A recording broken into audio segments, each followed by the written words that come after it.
So they started recording. Namaste and welcome, Dr. Satish Kumar. Thank you for giving your time for Twin Cities Nonviolence and details interview about yourself, your projects, and your inspiration. I would like to introduce you as you are born on 9th August 19 as an Indian British activist and speaker. You have been a Jain monk, a nuclear disarmament advocate, and a pacifist. Now living in England, you are a founder and director of program at the Schumacher College International Center for Ecological Studies and editor emeritus of Resurgence and Ecologist magazine. Your most notable accomplishment that everybody know you for sure is a peace walk with Mr. E.P. Menon. This was a walk for 8,000 miles in 1962-63 from New Delhi to Moscow, Paris, London, and Washington, D.C., the capitals of the world's earliest nuclear armed countries. You spread the message of nonviolence, peace, and care for our mother nature so that we can live peacefully and thrive as human race. So welcome, Dr. Satish Kumar. I would like to begin this interview with first question. I described you, and this is how probably world know you. How do you describe yourself? I'm a seeker of truth and practitioner of nonviolence, because it is truth and nonviolence which informs my life and my work, my writing, my speaking, everything. So I'm a seeker of truth and a pilgrim. I sometimes call myself an earth pilgrim. One can live on this planet Earth either as a tourist or as a pilgrim. When you live like a tourist, you are always seeking something for yourself. And you are always unsatisfied or dissatisfied with whatever you get. You always want something more or something different. But when you are a pilgrim, you celebrate life as it comes to you. And you don't expect anything.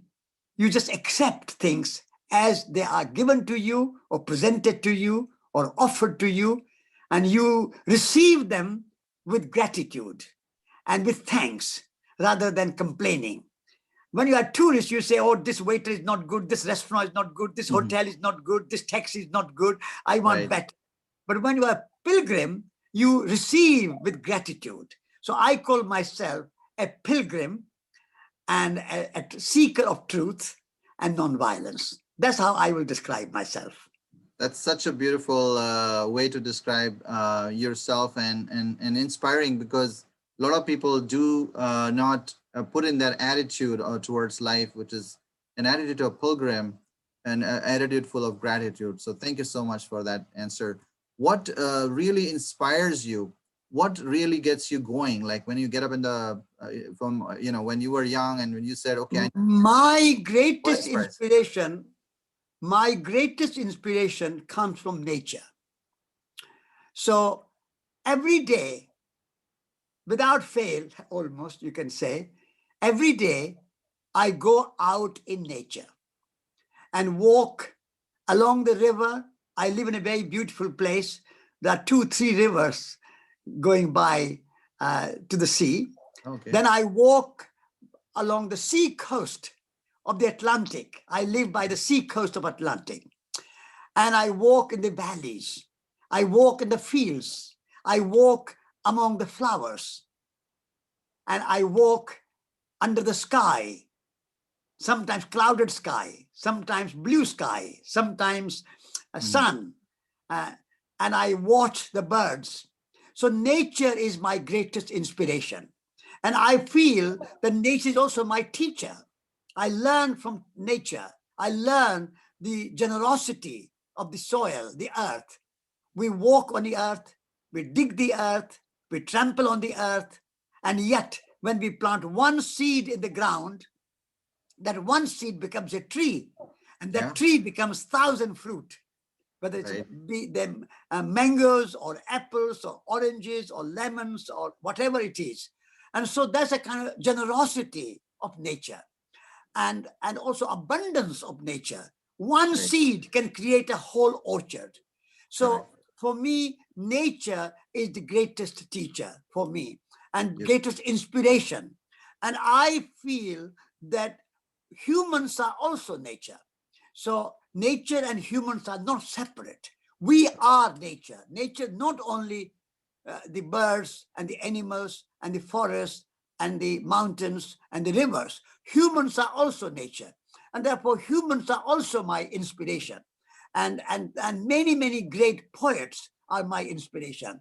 Rabindranath Tagore, Kabir, Guru Nanak, Hafiz, Rumi, William Blake, Walt Whitman, Mary Oliver, Amanda Gorman, latest poet, many, many poets, humans also, particularly the poets, inspire me. And I read their poetry, and I hear their songs, and celebrate the poetry of Kabir and Nanak and Walt Whitman and many, many other, and also many authors like Thoreau is a great inspiration to me. Wendell Berry is a great inspiration to me, and many, many wonderful poets. So nature, which includes humans, are my inspiration.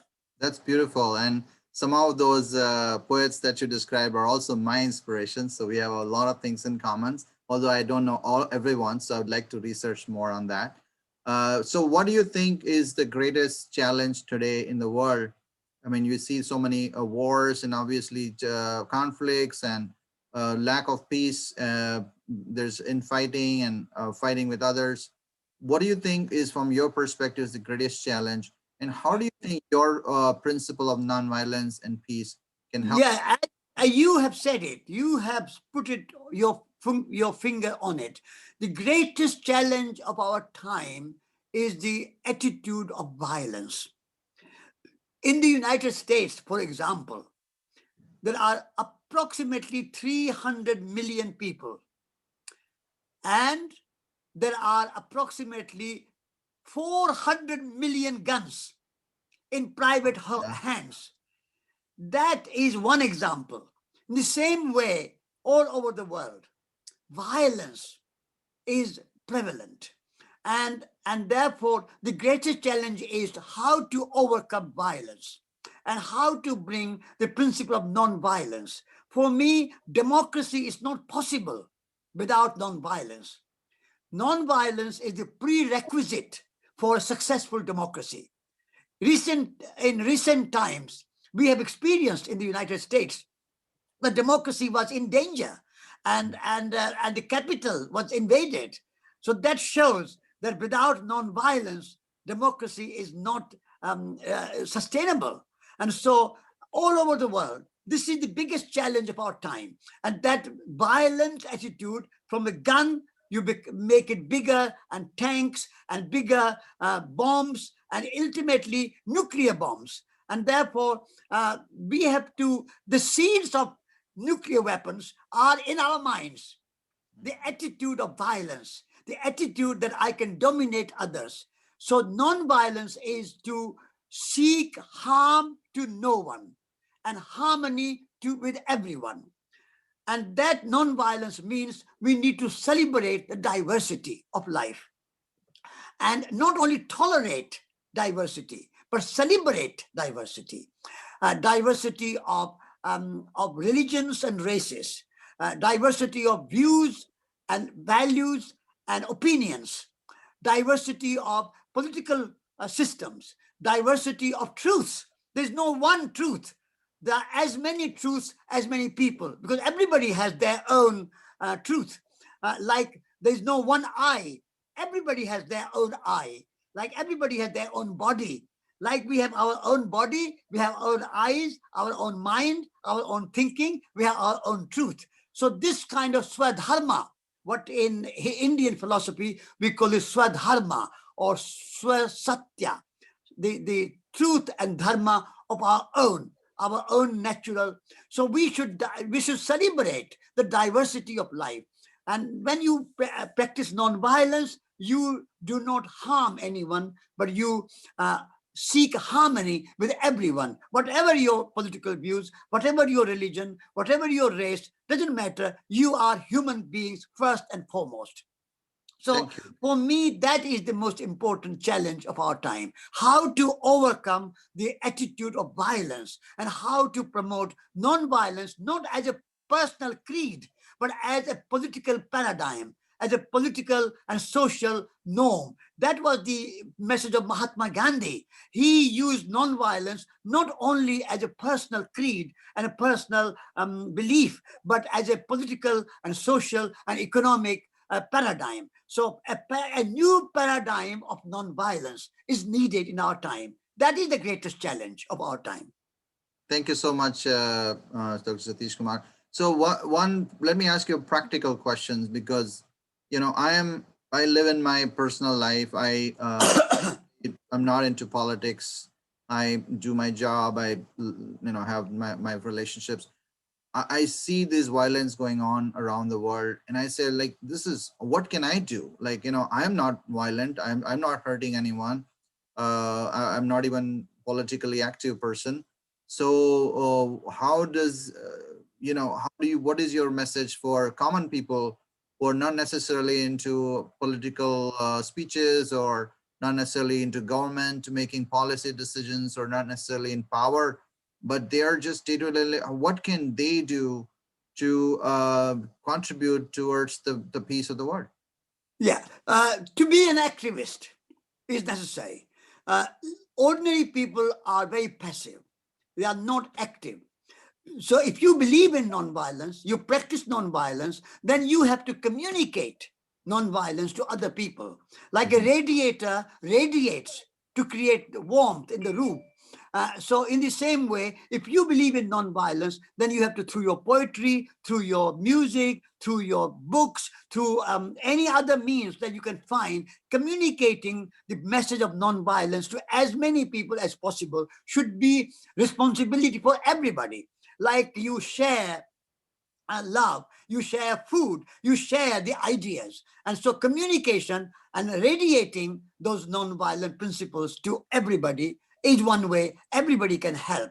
Because unless we communicate, unless we share these ideas with everybody and try to discourage those who own the guns, or who hurt their family members, who quarrel, who become angry, all those people, we all have to learn how to reduce our anger, how to reduce our fear, how to reduce our kind of disharmony, how to reduce these things in our even personal life. So even those who are non-violent people in their personal life, they can also be free of fear, free of anger, free of greed, because waste is violence, pollution is violence. Any kind of discrimination, prejudice in your mind is violence. Social injustice is violence. Racial injustice is violence. So we cannot say that ordinary people like us are completely free of free of violence. We are not completely free of violence. We have to really go deeper. Non-violence is not only physical non-violence, not hurting somebody or not killing somebody with a gun. Of course, that is a very clear and obvious manifestation of violence, that when you have a gun and you kill somebody. But even when you are angry and you are fearful and you are wasting and you are polluting and you are quarreling and you are condemning somebody and you have prejudices and you have social injustice, all those are also forms of subtle violence. And therefore, we have to be the change that we want to see in the world. We have to practice non-violence as far as possible in such a way that other people can be influenced by our life, because our life is our message. Our being is the best communication. So even if you're a common person and you think that you are not a politician, or you don't want to be in the politics or big activist, you have a lot to contribute towards nonviolence. But just absolutely. our lifestyle and our thoughts and words and deeds. And yes, you radiate, as you said, you share food, you also share your ideas. So you kind Yeah, of promote nonviolence around you, wherever you are. It doesn't have to be a big absolutely. tradition. Okay, great. So as you know, the path of nonviolence is not an easy path. Yeah. You probably know better than anyone else. So as new activist people, the young people join this movement, they will find it very tough because there are lot, like as we start with one argument that let's be nonviolent, there are 15 arguments to do the violence. For example, people will say, I don't feel safe, so I need to have a gun. When somebody hurt me, I'm not going to sit down and let them hurt me. And so there are like 20 arguments for violence. So and nonviolence are seen as passive and weak people. So what is your message to the new activists who are want to contribute towards nonviolence as to how Ye- should they handle these challenges? Yes. First of all, nothing in life which is good is easy. Whatever, if you want to learn to play violin, it's not easy. If you want to be a poet, it's not easy. If you want to be a great dancer, it's not easy. If you want to be a great politician, it's not easy.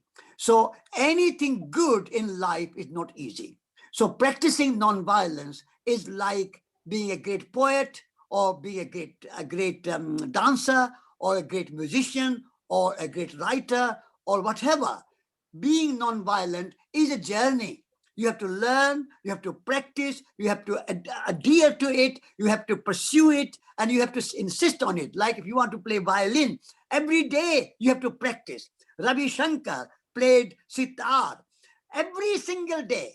It's not easy to be Ravi Shankar. It's not easy to be Walt Whitman. It's not easy to be anything. So please, if you are seeking nonviolence, don't look for easy way. Difficulty is not a difficult thing. Difficulty is a part of the journey. When I walked from India to Moscow, to Paris, to London, to Washington, 8,000 miles I walked for peace, Yes. for nonviolence, without any money in my pocket every day. It was difficult. I had blisters. Sometimes I was hungry. Sometimes I was cold. All the difficulties came, but that was part of my journey. So all the young people who are seeking to be nonviolent and seeking to be good people, they have to accept that it's not easy. Being good is not easy. But who wants to be just easy?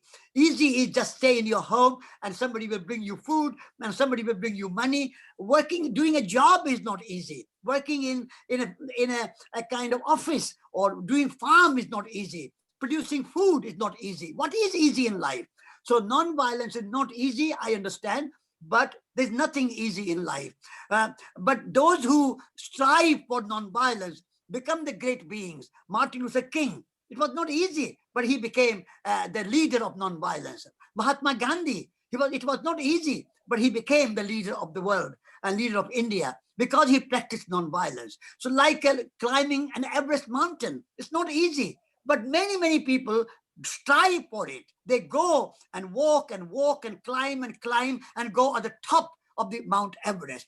So if you want to be adventurous in your life, then the greatest adventure is to practice non-violence, practice love, practice spirituality. These are like journey on the Everest. It's like a journey Yes. of any kind, like walking from India to Moscow or Washington. Whatever you do, it's not easy. And if it was easy, then there's nothing special about it. It's easy to love somebody who loves you, but it's more difficult to love somebody who is not so good and not so favorable and not so kind. And if you can love that person and you can influence that person and transform that person, then that is the real achievement of life.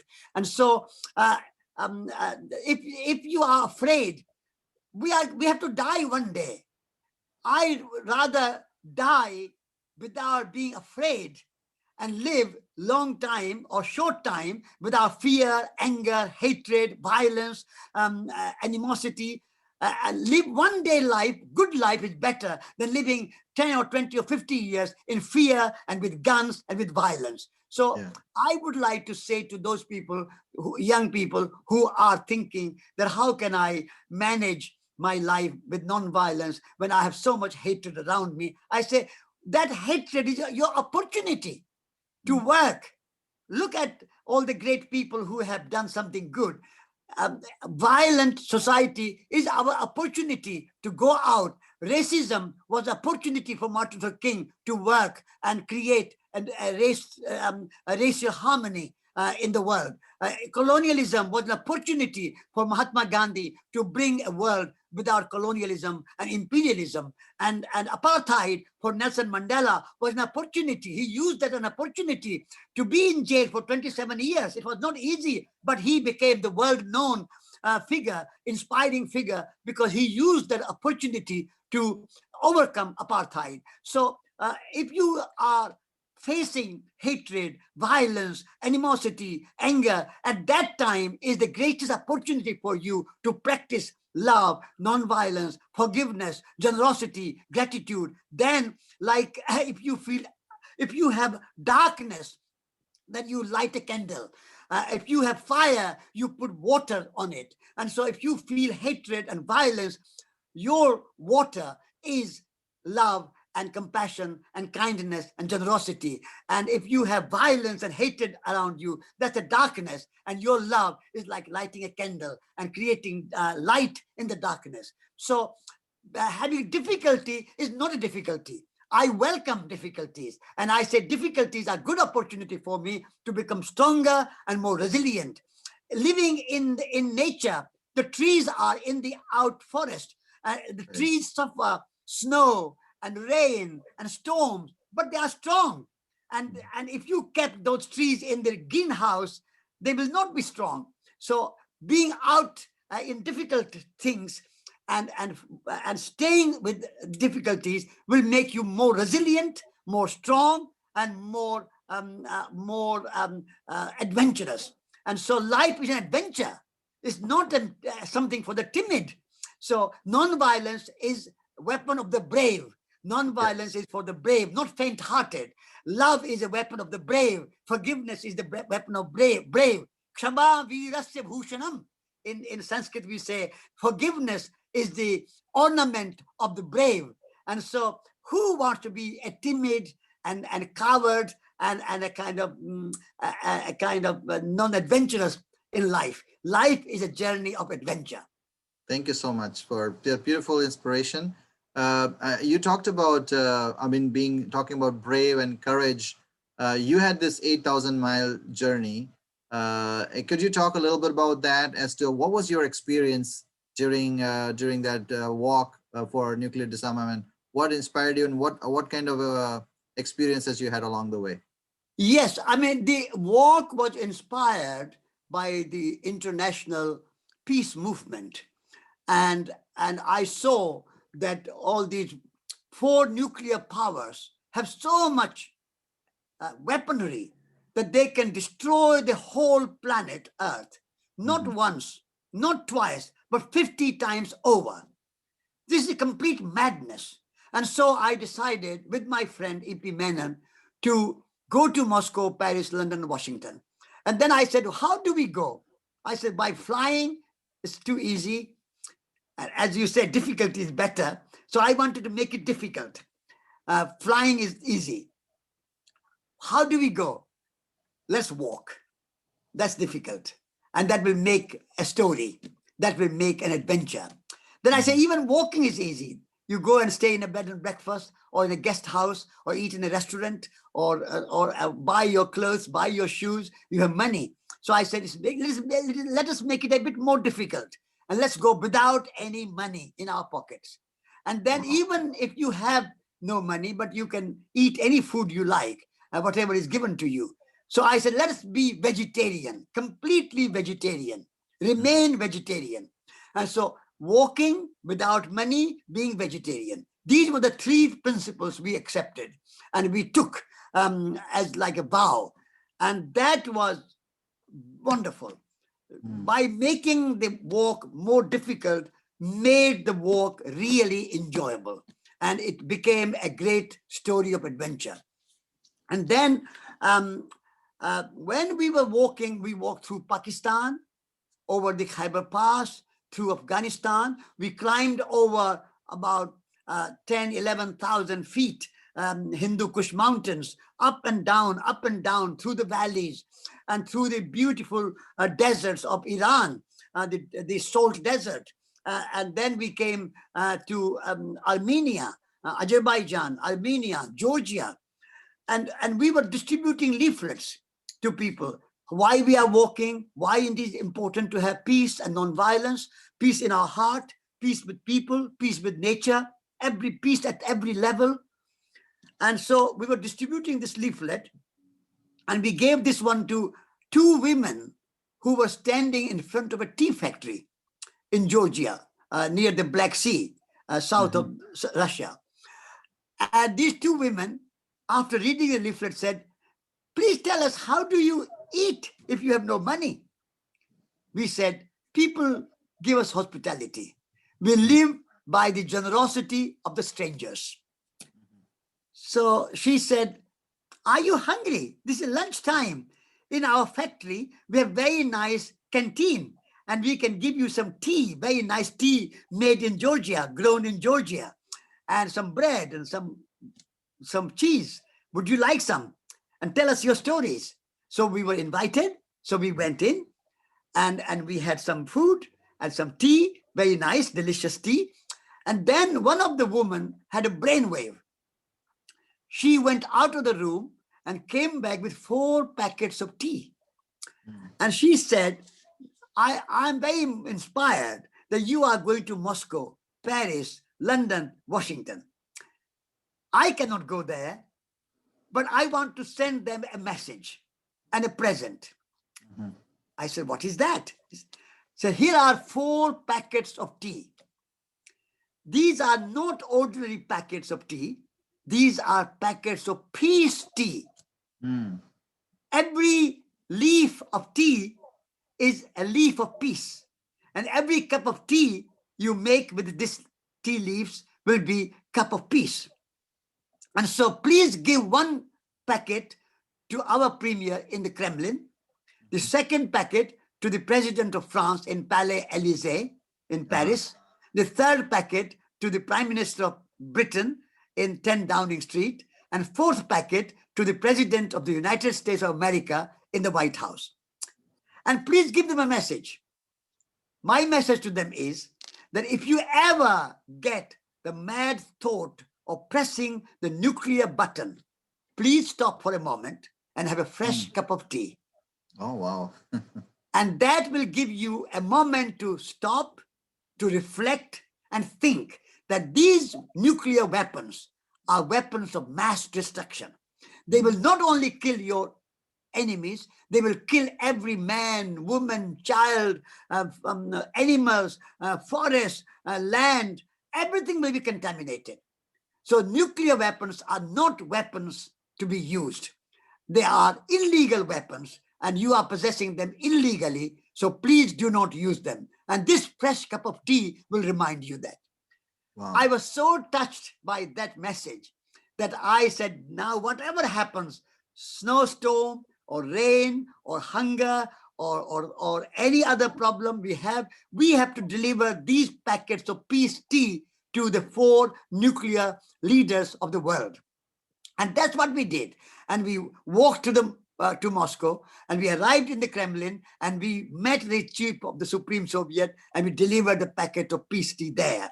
And then we delivered in Paris, and then we delivered in London. And then in the end, in the White House, we were received by the representative of the president of the United States, and we delivered the 4th packet of peace tea to the White House. And then we were also received by Martin Luther King, and we met Martin Luther King. That was a wonderful day for us, meeting Martin Luther King. He was the embodiment of nonviolence and peace in the world. There's no one at that time living who was as devoted and dedicated to nonviolence and peace as Martin Luther King. So this was the honor of our life to meet Martin Luther King. And so that was the kind of, you can say, the pinnacle, the kind of highlight of our walk meeting Martin Luther King. And That's then awesome. that was our journey, 8,000 miles for peace. Beautiful, so beautiful. And you met so many people. Obviously, that's one example you shared, but you met with so many people, and they took care of you, your food, your needs of hospitality, and made this successful journey. Now we see you. Obviously, you successfully completed and met so many great people. So that's very inspiring, Satish Kumarji. Really appreciate it. So last closing question I have for before we go is what's it's a tough still, obviously, as you said, it has to be courageous. But we have been not fighting for nonviolence for many, many years. Is there a hope? Do you see a hope that the world will change? Do you see a hope? What is that makes you feel like, yes, one day we will see nonviolence and peace in the world, and people will go away from this violent attitude? So how like to close this with this? Absolutely. I am an optimist. I'm also an activist. You cannot be an activist if you are a pessimist. To be an activist, you have to be an optimist. So I am absolutely hopeful. And the new generation, the younger generation, gives me great hope. Look at Amanda Gorman. Yes. Her poem was so inspiring. She gives me hope. She is speaking from her heart. Greta Thunberg of Sweden, she is campaigning for climate stability and against climate catastrophe. She gives me hope. There are hundreds of thousands of young boys and girls around the world, and Greta Thunberg and Amanda Gorman are only the two examples, very well known, but there are hundreds of thousands of young people around the world are working for non-violence, for peace, for harmony, for ecology, for sustainability. All those values are being promoted by young people. They give me hope. And so in Bhagavad Gita, we say that yada yada hi dharmasya glanir bhavati bharate abhyuthanam adharmasya tadatmanam srijamyaham. Whenever there is a downturn, wherever there is a diminishment of dharma, then divine spirit comes in the world and helps the world, saves the world. So when the colonialism was ripe, Mahatma Gandhi and many others came to solve that problem. When racism was prevalent, people like Martin Luther King came to solve that problem. And we are making progress, even though long way to go, still long way to go. But we are in a better position than 50 years ago, 60 years ago. So in the same way, now young people like Greta Thunberg and like Amanda Gorman and many, many others who are also rising to the challenge. And even Joe Biden is putting the images of Rosa Parks and Cesar Chavez and Martin Luther King in the Oval Office. That is a good sign that even the politicians are going to be inspired by the great non-violent activist. Cesar Chavez was a great non-violent activist for the social justice of the poor people, the grape pickers and the gardeners and the farmers and the Latino people. And Martin Luther King was upholding the social justice and social harmony and racial harmony. And Rosa Parks was the same. So if those people are now inspiration for a president of the United States, that's a good change. That gives me hope. And so I believe that we should not give up hope. I believe that the world will find a new way of living in harmony with nature, in harmony with other people, and in harmony with ourselves. And the technology which is helping us. Now we are living in a small world. You are sitting in Minneapolis and I'm sitting in England, and we are seeing each other and we are communicating with each other. So the world is becoming small, and whether somebody is an American or somebody is a Russian or somebody is Chinese or somebody is Indian or somebody is Hindu or somebody is Muslim, somebody is Christian, somebody is black, somebody is white, but we are all human beings. There is no difference. All those are labels only. We are all human beings. If you dig under our skin. We all have red blood. There is no person with a white blood or black blood or Christian blood or Hindu blood or Muslim blood or Jain blood or whatever blood, Russian blood or Chinese blood. They're all red blood. And so that unity of humanity and unity of life and diversity of manifestation, if we can embrace that, then there is a hope. So I'm hopeful. I'm 84 years old, but I am an activist. And I want to continue to serve the world in the best way I can. And so no need to be hopeless. We are in the hands of the divine powers. And so we are the instruments of the divine powers. So if we work and do our best to implement the divine values and the divine spirit and then the forces and powers of light, then things will change. And if we don't change, we cannot guarantee. But I act with hope. Thank you so much for your inspiring, very, very inspiring information, message, your insights. And I felt like, I should not stop at the age of 50. I thought I'm in the middle ages, but if you are 84 and still active, I have a long way to go. But I appreciate the inspirational message for the Twin Cities of Nonviolence. On behalf of Twin Cities of Nonviolence, I want to thank you sincerely and with gratitude that your life and your message is exactly what we also see as the hope for the world and hope for a better world. And we will listen to your messages in our conference on 4th of February on the International Day of Fraternity at 7 p.m. Central. So I invite you. I know it will be too late for you, but if you can join us or if you can encourage others to join, we will be broadcasting your interview there, and we'll love to continue a connection and this beautiful relationship that we built and continue to inspire the rest of the world.